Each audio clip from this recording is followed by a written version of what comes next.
Sindh online school class 7 मज़मून रियाज़ी unit 8 सबक 10 इज़हारनि खे सादो करणु सिंप्लिफिकेशन। ॾोहिटनि ऐं ॾहोटियुनि खे सिंध ऑनलाइन स्कूल में भलीकार। मां आहियां नाना आबिद। ॿारो हिन सबक में असां सिंप्लिफिकेशन यानी सादो करण जे बारे में ॻाल्हाईंदासीं। असां सादे करण खे सिखिया आहियूं 6 दर्जे में ऐं असांखे उहो चङी तरह अचे थो, पर उहे ॿार जेके पाण खे उन में कमज़ोर सम्झंदा हुजनि उन खे मां मशवरो ॾींदुसि त 5 बाब जो 5 सबक ऐं 8 बाब जो 13 सबक वरी हिकिड़ो दफ़ो ॾिसी वठनि। इहे ॿई सबक ॾिसण सां तव्हांखे यादि ईंदो त तव्हां मैथ्स में ऐं अलजबरा में सिंप्लिफिकेशन कीअं कंदा आहियो। हिन सबक में असां सिर्फ़ु उन्हनि खे मुख़्तसरनि विरचाईंदासीं ऐं 2 सवाल हल करे ऐं पंहिंजी याददाश्त खे वधीक पको ऐं ताज़ो कंदासीं। या सादो करणु रियाज़ी ऐं अलजबरा जे इज़हारनि सां कनेक्टेड हूंदो आहे, उन्हनि जे बारे में हूंदो आहे। आख़िर सिंप्लीफाई करणु या सादो करणु आहे छा? जेकॾहिं सवली ॿोलीअ में ॿुधिजे त मैथ्स में सादो करणु ॾिनल इज़हार खे हिकु अदद जी सूरत में लिखणु आहे। यानी असां वटि सॼो हिकिड़ो इज़हार लिखियलु आहे जंहिंमें मुख़्तलिफ़ अर्थमेटिक ऑपरेशन्स आहिनि, ॿियूं साइंस आहिनि ऐं मुख़्तलिफ़ अदद आहिनि। उन्हनि सभिनी खे गॾाए सभु ऑपरेशन्स करे ऐं आख़िर में हिकिड़े अदद जी सूरत में लिखण खे असां सादो करणु चवंदा आहियूं मैथ्स में। पर अलजबरा में ॾिनल इज़हार खे घटि मां घटि रक़मुनि जे जोड़ या कट जी सूरत में लिखण खे असां सादो करणु या सिंप्लीफाई चवंदा आहियूं। छो त अनलाइक टर्म्स पाण में गॾिजी कोन सघंदा आहिनि, उन जे करे घटि में घटि रक़मुनि जी ॻाल्हि पई थी थिए त घटि में घटि रक़मूं जंहिंजे जोड़ या कट जी सूरत में लिखी सघिजे। यादि रखो त हिते मल्टीप्लिकेशन ऐं डिवीजन जो सवाल कोन थो थिए। रियाज़ी हुजे या अलजबरा हुजे, सादे करण जा 2 मरहला थींदा आहिनि। सभिनी खां पहिरीं असां एक्सपेंशन कंदा आहियूं। एक्सपेंशन छा थींदो आहे त जेके असां वटि इज़हार ॾिनल आहिनि जिन जा पाण में अर्थमेटिक ऑपरेशन थियणा आहिनि, यानी मल्टीप्लिकेशन थियणी आहे या डिवीजन थियणी आहे या ब्रैकेट्स वारा आहिनि, उन्हनि खे असां खोलींदा आहियूं। इज़हारनि खे खोलण खे असां एक्सपेंशन चवंदा आहियूं। उन खां पोइ जॾहिं एक्सपेंड करे छॾींदा आहियूं इज़हारनि खे त उन खां पोइ असां उन्हनि खे कंबाइन कंदा आहियूं। यानी असां इज़हारनि खे खोले मल्टीप्लिकेशन ऐं डिवीजन खां आजो कंदा आहियूं, जीअं असां वटि इज़हार या अदद पाण में रुगो जोड़ ऐं कट जी सूरत में बचनि, ऐं उन्हनि खां पोइ उन्हनि खे इज़हारनि खे असां गॾु कंदा आहियूं, कम्बिनेशन। यानी 2 आहिनि अमल, इज़हारनि खे खोलण जो अमल ऐं इज़हारनि खे गॾु करण जो अमल, जेके मिली ऐं सिंप्लिफिकेशन जो अमल कनि था।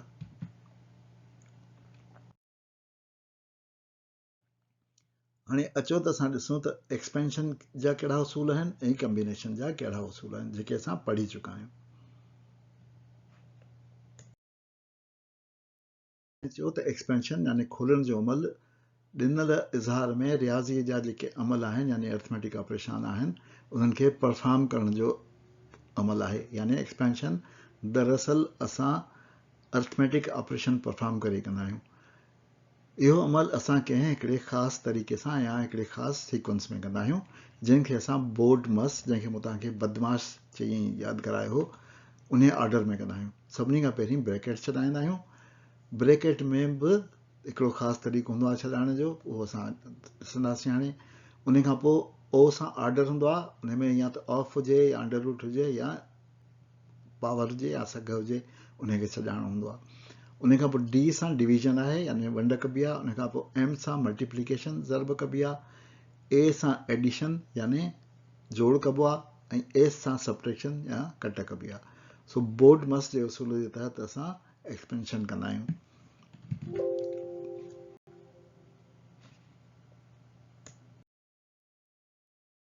डिंगियूं असांखे ख़बर आहे त मुख़्तलिफ़ क़िस्मनि जूं हूंदियूं आहिनि। मुल्तफ़ हूंदो आहे, नंढी डिंगी, विची ऐं वॾी डिंगी हूंदी आहे। इन्हनि जी बि हिकिड़ी ख़ासि तरतीब हूंदी आहे जंहिंसां असां इन्हनि खे छॾाईंदा आहियूं। उन्हनि जी तरतीब हूंदी आहे मुल्तफ़, नंढियूं, विचूं ऐं उन खां पोइ वॾियूं। यानी सभिनी खां पहिरीं मुल्तफ़ कबो आहे, उन खां पोइ नंढी, विची ऐं वॾी। पर हिकिड़ी ॻाल्हि तव्हांखे ॿुधाईंदो हलां त कंप्यूटर जी ज़बान में या कंप्यूटर जी ॿोलीअ में न को मुल्तफ़ हूंदो आहे, न को विची, न को वॾी डिंगी हूंदी आहे। रुगो ही डिंगी हूंदियूं आहिनि जंहिंखे असां नंढी डिंगी चवंदा आहियूं, हुनखे पैरेंथेसिस चइबो आहे।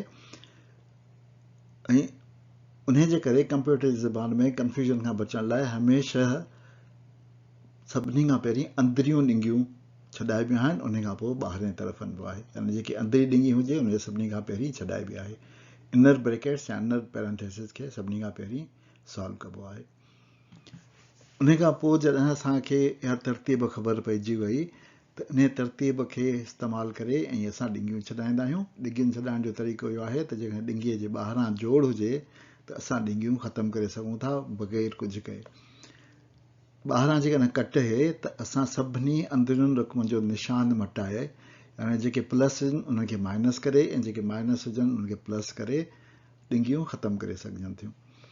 ऐं जेकॾहिं ॿाहिरां रक़म हुजे का डिंगीअ जे ॿाहिरां त सभिनी अंदरियुनि रक़मुनि खे, सभिनी अंदरियुनि टर्म्स खे ज़र्ब करे उन रक़म सां ऐं डिंगियूं ख़तमु करे सघजनि थियूं। असां इहो पढ़ियो त असां डिवीजन ऐं मल्टीप्लिकेशन जो अमल गॾु करे सघूं था, पर उहो ऑफ, अंडर रूट ऐं पावर खां पोइ थींदो। यानी डिवीजन ऐं मल्टीप्लिकेशन गॾु करे सघूं था, अहिड़ी तरह प्लस ऐं माइनस यानी एडिशन या सब्ट्रैक्शन बि गॾु करे सघूं था। हाणे अचूं था असां कम्बिनेशन ते। जॾहिं असां एक्सपेंशन करे छॾी त असां वटि खोड़ टर्म्स अची वेंदा जेके पाण में या जोड़ थींदा हूंदा या कट थींदा हूंदा। उन्हनि खे असां गॾाए सघूं था, उन्हनि खे कंबाइन करे सघूं था।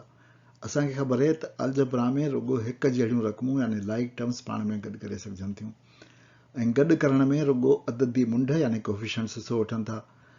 रक़म जी निशानी यानी जेका साइन हूंदी आहे टर्म खां पहिरीं, उहा अददी मुंड जो यानी कोफिशिएंट जो हिसो हूंदो आहे। ऐं गॾु करण में जेको वेरिएबल हूंदो आहे उहो साॻियो रहंदो आहे, उहो कोन मटिजंदो आहे।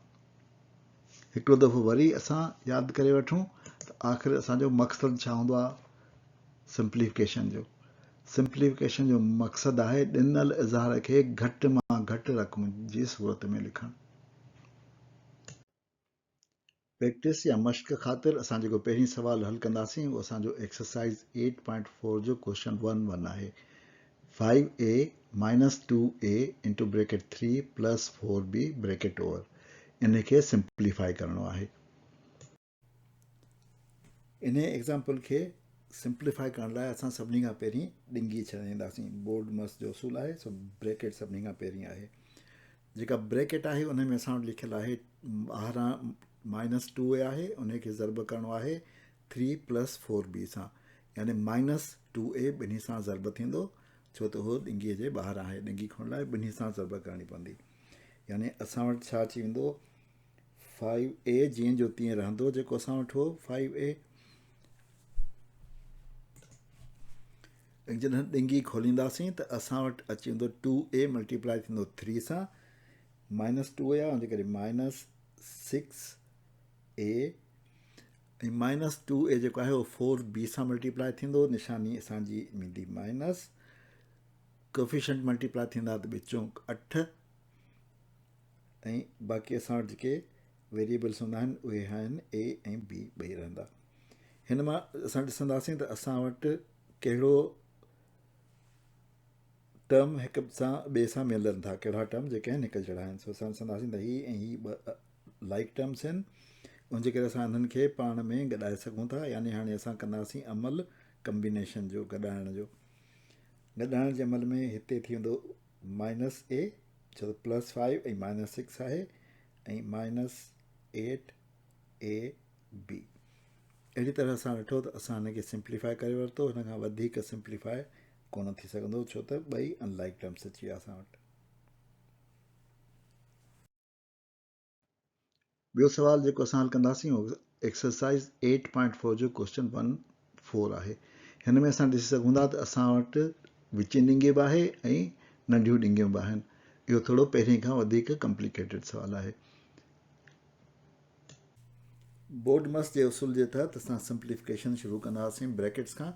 हीअ ब्रैकेट सवली आहे, उनजे ॿाहिरां रुॻो माइनस आहे, उनजे करे हिनखे ख़तमु करण लाइ असांखे अंदरियनि रक़मुनि जा निशान मटाइणा पवंदा ऐं ब्रैकेट ख़तमु करे सघिजे थी। यानी असां वटि एक्सप्रेशन जेको मिलंदो उहो थींदो 3x माइनस करली ब्रैकेट 2x + y, ॿी ब्रैकेट में 2x - y, ऐं हाणे असां ॿी डिंगी ख़तमु था कयूं, माइनस साइन ॿिन्ही अंदरियुनि रक़म सां हली वेंदी, 4x² सां बि हली वेंदी ऐं 2y² सां बि हली वेंदी ऐं ब्रैकेट ओवर। हाणे असां अचूं था पंहिंजे ॿी ब्रैकेट ते जेके आहे हीअ ऐं हीअ ॿ ब्रैकेट्स आहिनि जेके पाण में मल्टीप्लाई थियूं थियनि। असां जेकॾहिं गौर कयूं त इहे दरअसल ॿ बायनोमियल्स आहिनि ऐं इन्हनि बायनोमियल्स खे मल्टीप्लाई करण लाइ असां फॉइल वारो तरीक़ो इस्तेमालु करे सघूं था। सो असां उहो तरीक़ो इस्तेमालु करे ऐं हिन खे सॉल्व कंदासीं।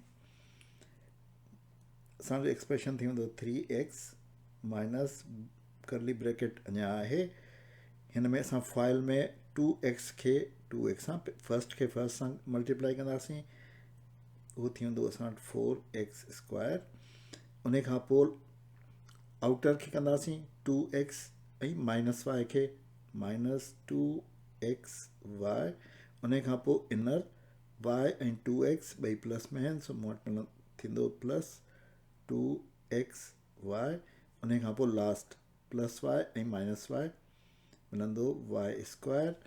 ही जेके आहिनि उहे जीअं जो तीअं असां हेठि खणी ईंदासीं, 4x² - 2y² ब्रैकेट ओवर। हाणे हिन मौक़े ते हिन महल ते या पोज़ीशन ते जेकॾहिं असां ॾिसूं त असां ॾिसी सघूं था त असांजो उहो एक्सप्रेशन जेको हिननि ॾिंगियुनि जे अंदरि आहे उन एक्सप्रेशन में हिकु जहिड़ा टर्म्स आहिनि जंहिंखे असां पाण में गॾाए सघूं था, यानी असां कम्बिनेशन वारो अमल हिन महिल बि करे सघूं था।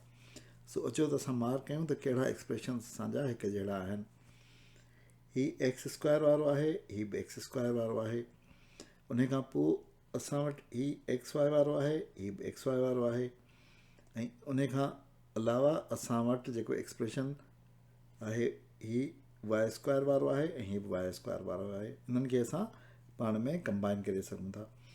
एक्सप्रेशन खे कंबाइन करण लाइ असां उन्हनि जा मुंड जेके आहिनि यानी कोएफिशिएंट्स उन्हनि खे पाण में ऐड कंदा आहियूं ऐं एक्सप्रेशन्स इन हिसाब सां पाण में गॾिजी वेंदा आहिनि। सो असां इहो ई कंदासीं। असां 3x माइनस ब्रैकेट त रहंदी। हाणे असां जेकॾहिं 4x² खे ॾिसूं त हिते 4 आहे ऐं हिते -4x² आहे।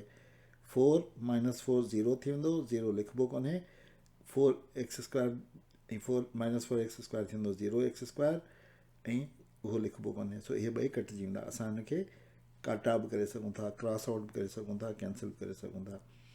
अॻियां ॾिसंदासीं त 2xy माइनस आहे ऐं +2xy, -2 + 2 0 थींदा, उहे बि साॻे तरीक़े सां कटिजी वेंदा।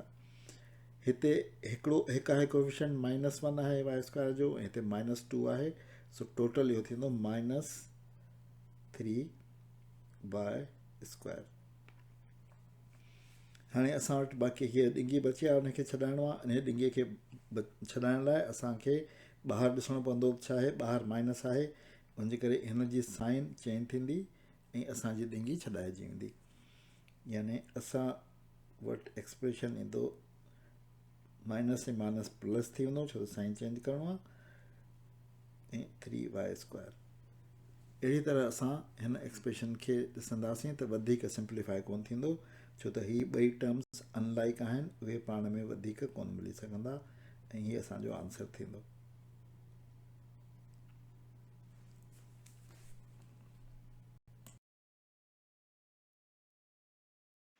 ॿार उन ते असां पंहिंजे अॼोके सबक़ जी पुॼाणी था कयूं। नाना आबिद खे इजाज़त ॾियो, वरी ॿिए सबक़ में मिलंदासीं। ख़ुदा हाफ़िज़।